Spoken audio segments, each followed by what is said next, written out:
Sláinte is Múrmhaisiú Caitríona agus a bhí sean seo taispeáin mé díobh go chuile Múrmhaisiú Criáin na dhéanamh.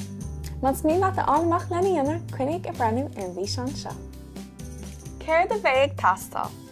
Canvas, gonna glue te, crayon, stencil crí, agus trimador gruige.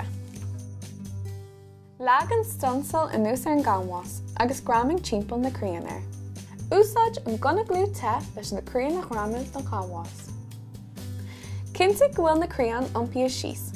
Sulla lán tú iad ar an gánwas leis an trimador gruige. Sin agad é Múrmhaisiú Criáin agus an éasca dhéanamh.